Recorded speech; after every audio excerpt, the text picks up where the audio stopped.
High, আমি সুমি। আজকে এই ছোট্ট একটা কাজের মধ্যে দিয়ে তোমাদের সাথে আমি শেয়ার করব আমার লাইফ সম্পর্কে কি অবজারভেশন। আই এম শিওর তোমরাও অনেকেই রিলেট করতে পারবে আমার এই কথাগুলোর সাথে। লাইফ ইজ অল অ্যাবাউট ছড়িয়ে ছিটিয়ে থাকা পার্টসের মতো। এই যেমন দেখো, এই পার্টসগুলো ছড়িয়ে ছিটিয়ে রয়েছে আর আমরা সেটাকে অ্যাসেম্বল করার চেষ্টা করি।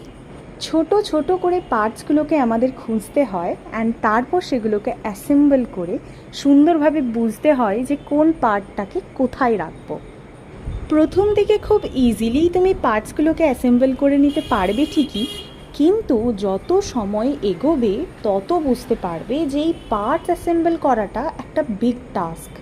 ধীরে ধীরে দেখবে তুমি পার্টস আর অ্যাসেম্বল করতে পারছো না। তোমার প্রয়োজন পড়ছে কারোর সাহায্যের, তোমার প্রয়োজন পড়ছে নিজেকে আরও শক্ত করে তোলার। তুমি প্রথমে হয়তো সলিউশন ঠিকই খুঁজে পাবে না, কিন্তু তুমি আবার যদি একটু খোঁজাখুঁজি শুরু করে দাও তাহলে ডেফিনেটলি সলিউশন কিন্তু তোমাকে পেতেই হবে, কারণ সলিউশন অলরেডি রাখা রয়েছে। It just we have to find out that. Sometimes যখন মনে হবে যে আমার দ্বারা আর হচ্ছে না, তখন কোনো মানুষ থাকবে বা কোনো সারাউন্ডিং থাকবে যাদের হেল্প কিন্তু নিডেড। তারা একটু হাত বাড়িয়ে সাহায্য করলেই দেখবে তুমি আবার তোমার রিদমে ফিরতে পেরেছো। যাই হোক, অবজারভেশনের সাথে সাথে এই র্যাকটাও অ্যাসেম্বল করা ডান কিন্তু। আর যদি রিভিউ চাও তাহলে বলবো জিনিসটা কিন্তু খুবই ভালো, হালকা পাতলা কোনো জিনিস রাখার জন্য। লিংক চাইলে জানিও, আর যারা অলরেডি জানো তারাও আমাকে রিভিউ দিও।